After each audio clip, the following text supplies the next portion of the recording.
Ladies and gentlemen, welcome to Talk Spicy. I am Coach Janine Clemens. Thank you for joining me. Wherever you are joining me, rate the show, comment, agree, disagree, but whatever you do, keep it spicy. 5-star ratings are appreciated. If you're joining me on the YouTube channel, we appreciate you. Go ahead and hit that like button, hit that subscribe button. 100 episodes. Yep. We're going to give it up to ourselves today. 100 episodes. It's interesting. When I actually first started this podcast, I did it as a way of connecting with my students. I wanted them to understand how to form a podcast media, and through that, said that I would jump into the space with them. And 100 episodes later, we've been talking spicy since. So I really do appreciate all of the people who watch every morning.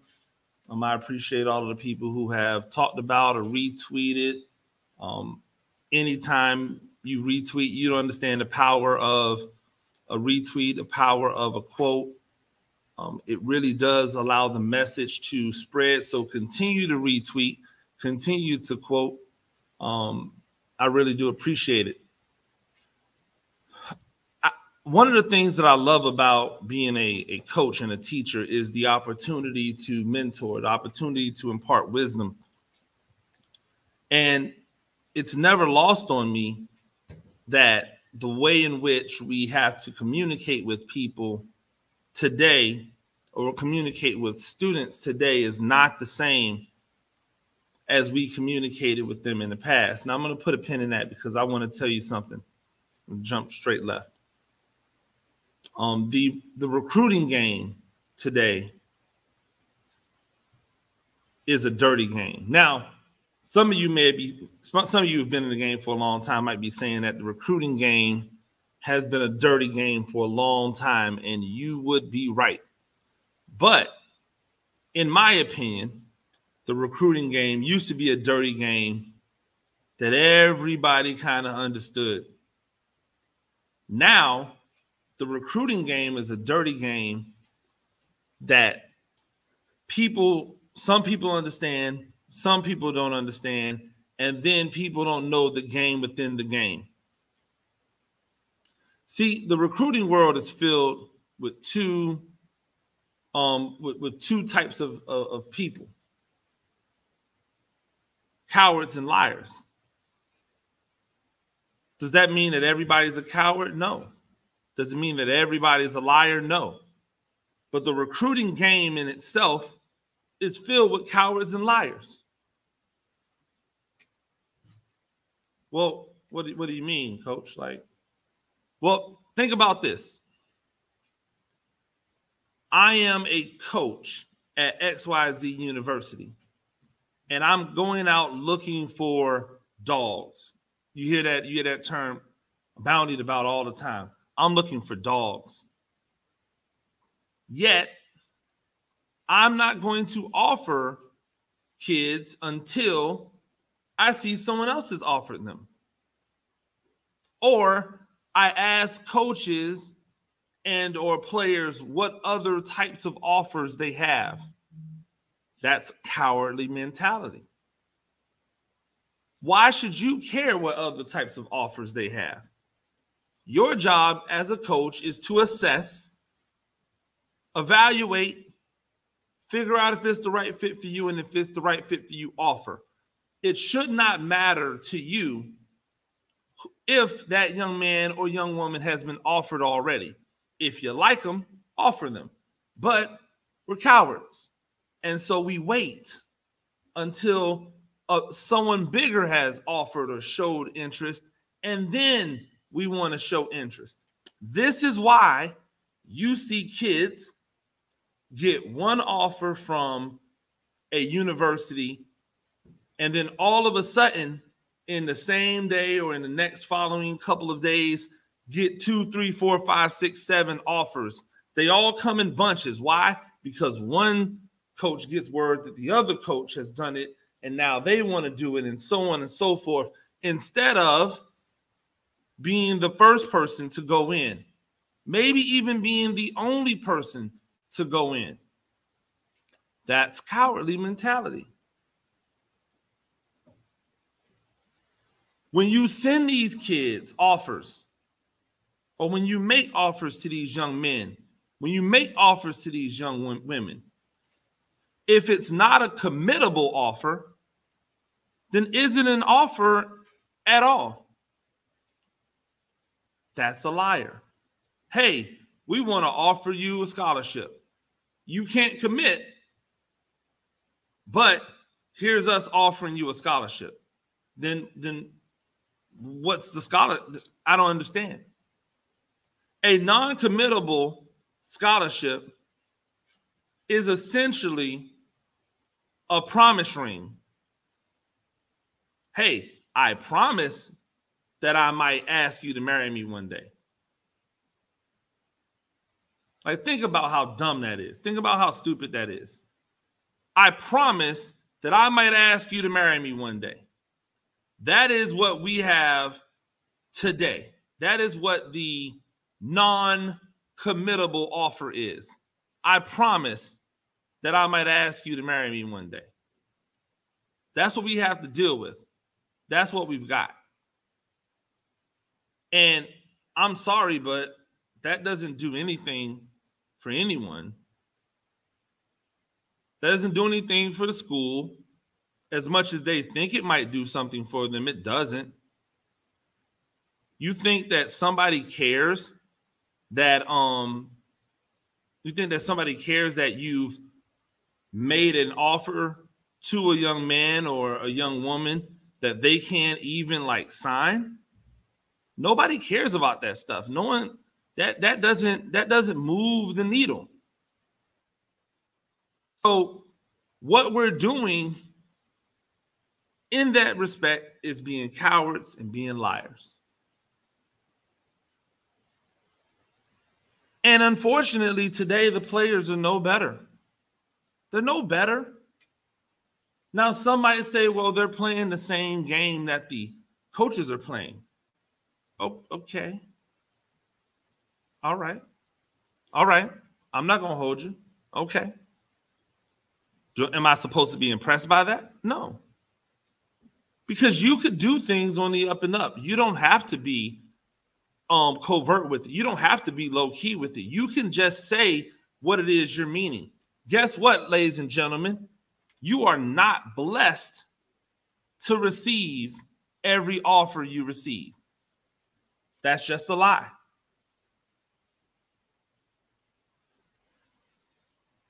You want to be seen as something, and so because you want to be seen as something,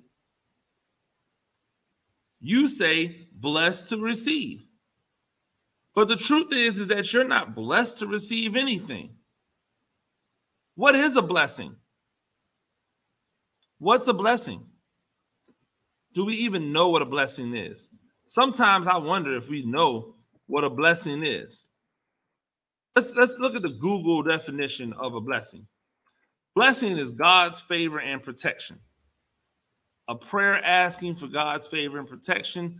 Grace said before and after a meal. So if you say that you are blessed, right? It means that you have God's favor. You've been made holy. You've been consecrated, right? So the offer from XYZ University that you never heard of, that you didn't know existed until the day that they offered you, and then you don't even really know what the amount of the offer is, that's a blessing? Are you blessed that somebody's just interested enough in you to give you a scholarship? Are you still as blessed when you find out that the scholarship offer that they're giving you amounts to $1,000? I'm being honest right now, because what we have are people who are afraid to just say, nah, man, I'm good. If you know that you have no desire to go to that college or university, then why are you publicly blessed to receive? Oh, well, just because if anybody is willing to offer you something, then you should be blessed. Really? Really? If anybody is willing to offer you something or shows interest, you should just automatically be blessed because somebody shows interest? If the world worked that way, then we wouldn't be paying for college. If the world worked that way, school would be free. But it's not. Public universities cost the price of what private universities used to cost. Private universities cost more money than if you were going to buy a house. Legitimately, these private universities rolling around at $50-something thousand a year. In 4 years, you could have bought a small house somewhere or been close to paying off a small house somewhere. Think about that. The amount of money that you spend on your higher education being essentially the cost of a home.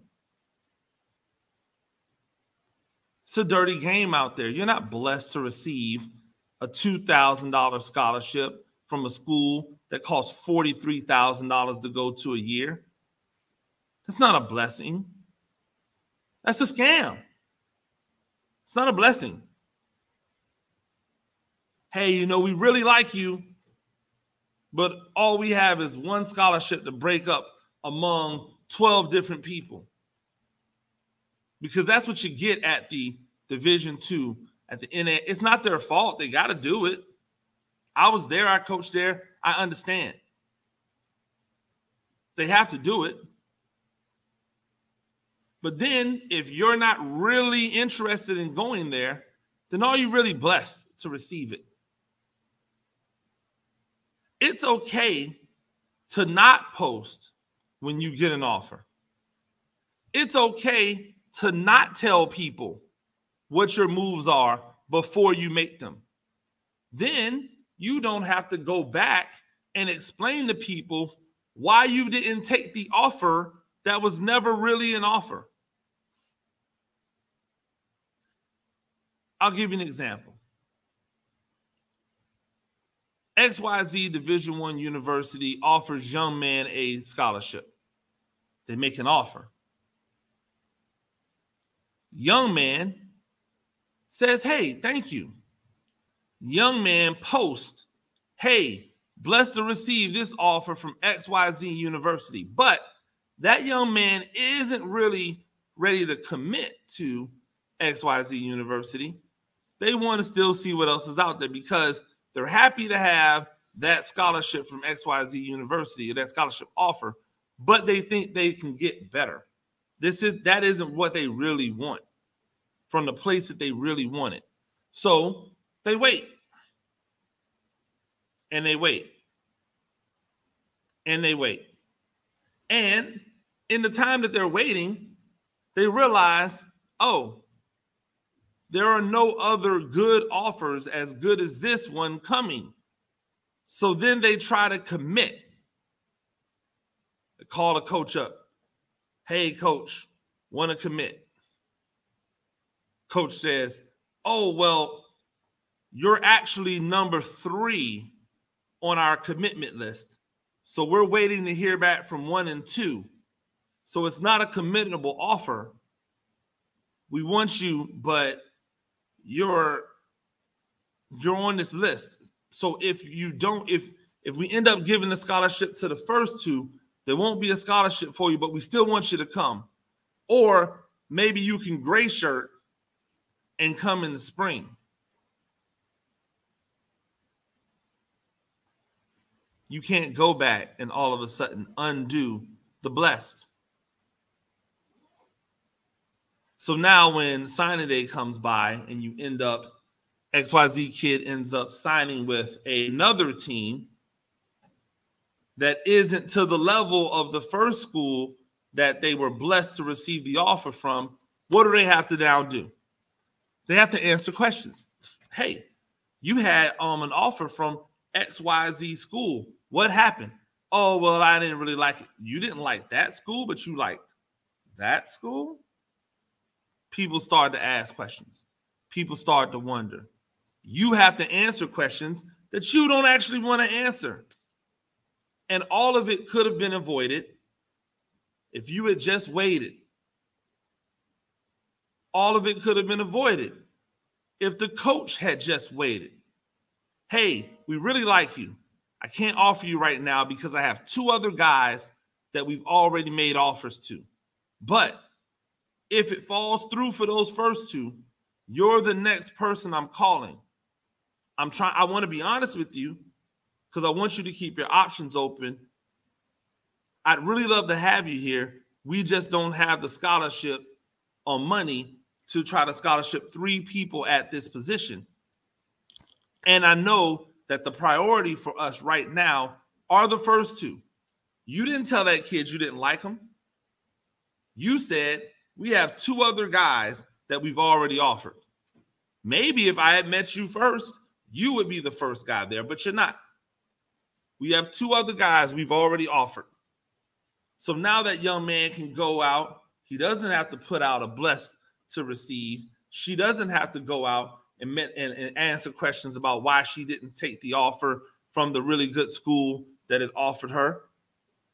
Everybody's able to save face. Everybody's able to go into this thing honestly. Instead, we've got a world full of cowards and liars. We want to project something that's not true because we want the adoration of the people. We want to wait because we're afraid to be wrong. We're afraid to be wrong. It doesn't make any sense to me. The recruiting game is a dirty game, but it's also not very bright. It's not very bright. It's a dirty game that doesn't seem to be very smart in the entity of it.